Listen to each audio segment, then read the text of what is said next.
Halo, Assalamualaikum warahmatullahi wabarakatuh. Kita ketemu lagi ke materi yang kemarin Ibu janjikan mengenai sudut-sudut yang terbentuk oleh dua garis sejajar. Sudut-sudut yang terbentuk, yang pertama, sudut yang sahadap. Yang kedua, sudut yang berseberangan. Yang ketiga, sudut luar berseberangan. Yang keempat, sudut dalam sepihak. Dan yang kelima, sudut luar sepihak. Pertama, tentang sudut sahadap. Sudut sahadap yang terbentuk oleh dua garis sejajar yang dipotong oleh sebuah garis lurus. Sudut sahadap besar sudutnya adalah sama. Misal ada garis nih yang warna putih yaitu garis G. Kemudian ada garis yang warna kuning yaitu garis H. Dipotong oleh garis yang warna hijau yaitu garis sipunya I. Nah, untuk yang garis G itu sisi putih kita bisa lambangkan dengan huruf A besar. A besar ini punya sisi 1, 2, 3, dan 4. Begitu juga pada garis kuning. Itu kita misalkan dengan sisi B. Memiliki sisi 1, sisi 2, sisi 3, dan sisi 4. Sehingga sudut sahadap yang terbentuk adalah sudut A1 dengan B1. A1 dengan B1. Maka sudut A1 sama dengan B1. Misalnya A1 ini sudutnya 75. Berarti sudut yang B1 ini juga 75. Kayak gitu. Kemudian sudut A2 dengan B2. Sudut A2 dengan sudut B2 ini nilainya juga sama. Maka dia dinyatakan sahadap. Ya. Kemudian sudut A3 dengan B3.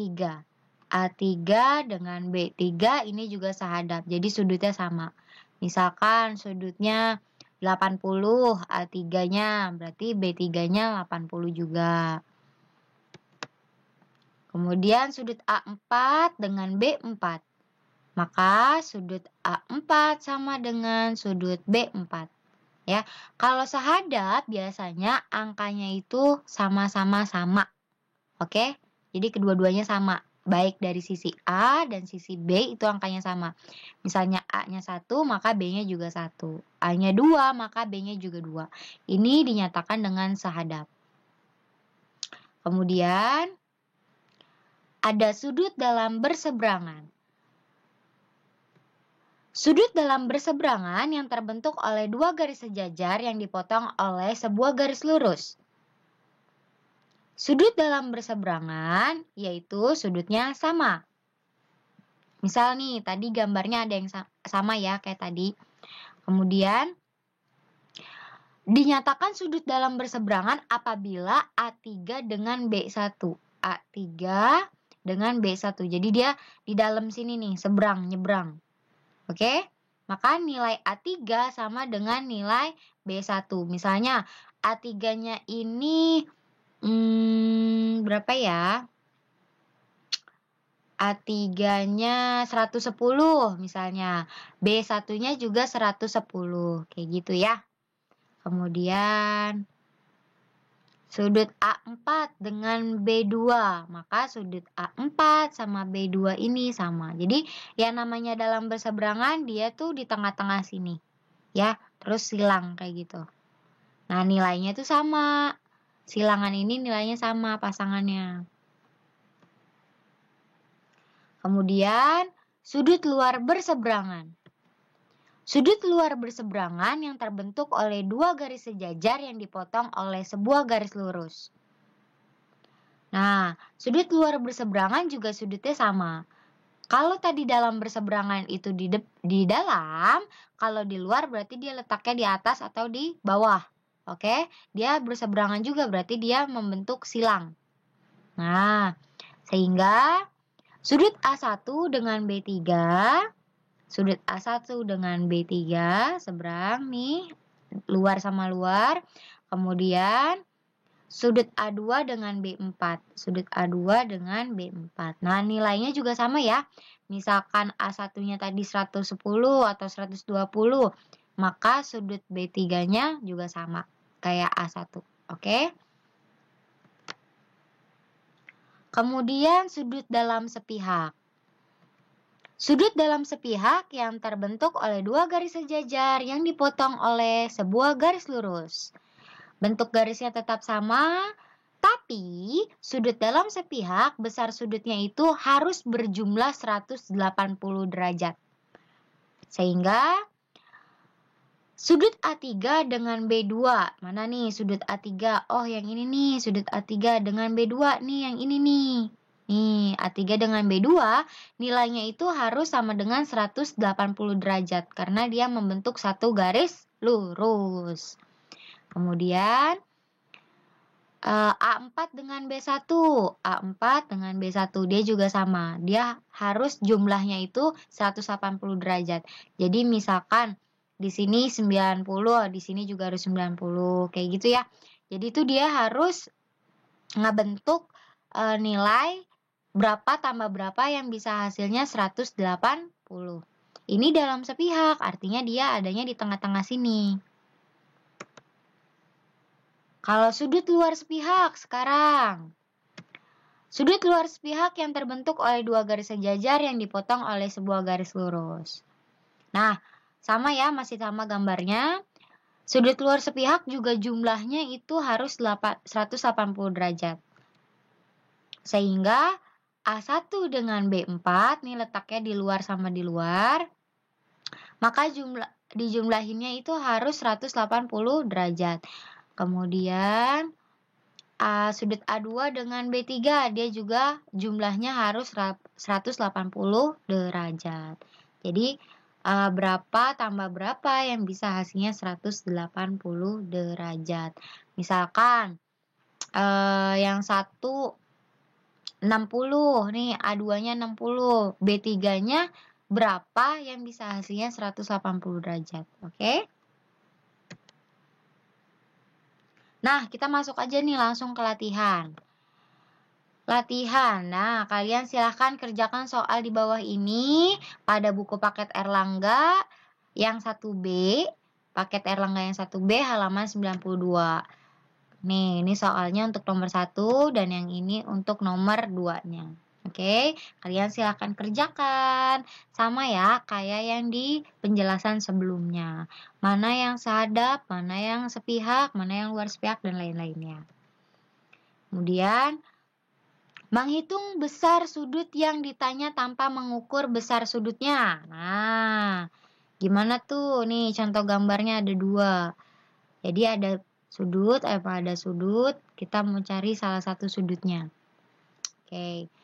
Perlu kalian ketahui dulu nih, di sini macam-macam sudutnya. Yang pertama ada sudut lancip antara 0 derajat sampai 90 derajat. Berarti kalau kurang dari 90 derajat artinya dia sudut lancip.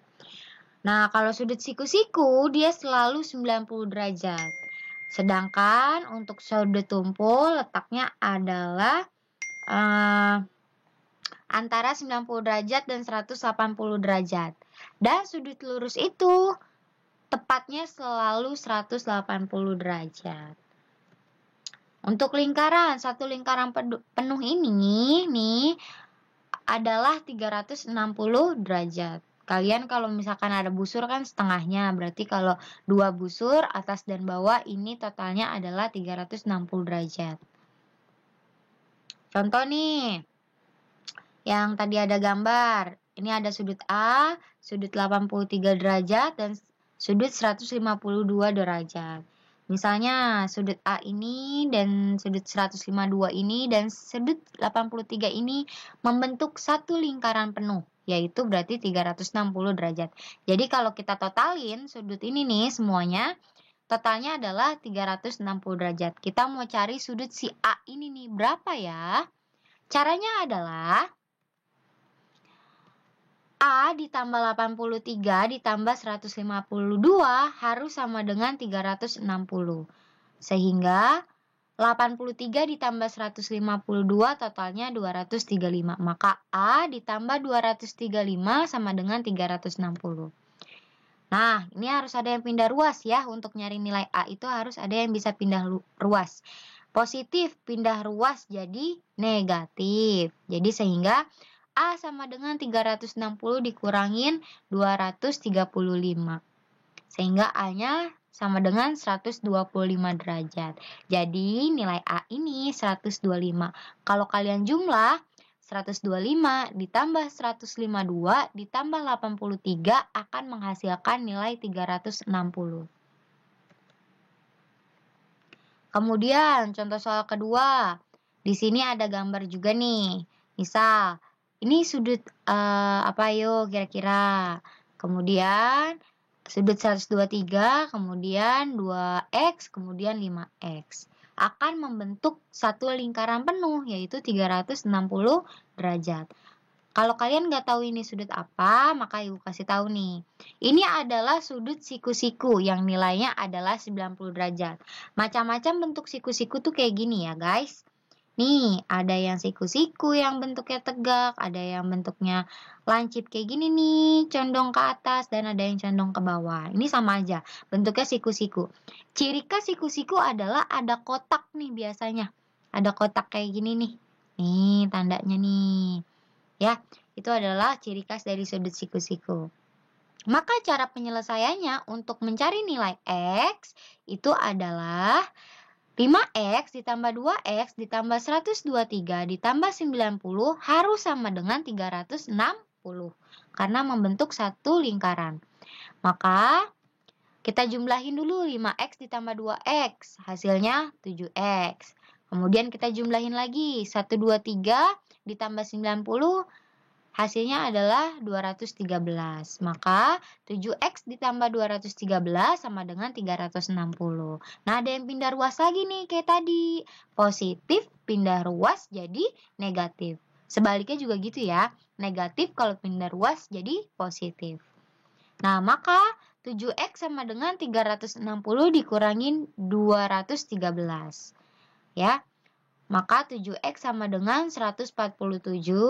X-nya sama dengan 147 dibagi 7. Ya, karena kan ini perkalian. Pindah ruas jadi pembagian. Begitu sebaliknya, pembagian, pindah ruas jadi perkalian. Karena ini perkalian, pindah ruas jadi pembagian. Maka 147 dibagi 7. Maka X-nya sama dengan 21. Jadi nilai X-nya sama dengan 21. Jadi 5 dikali 21 sama dengan 105, ya. Kemudian 2 dikali 21, hasilnya 41, jadi 105 ditambah 41 ditambah 123 ditambah 90 akan menghasilkan 360. Oke, kita masuk ke latihan lagi. Silahkan kerjakan soal di bawah ini. Masih tetap di buku paket Erlangga kalian yang 1B, halaman 75. Tulis ulang soalnya dan gambarnya.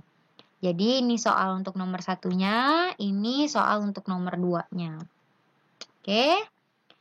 Jangan lupa untuk mengerjakan soalnya. Terima kasih banyak. Ada pantun nih.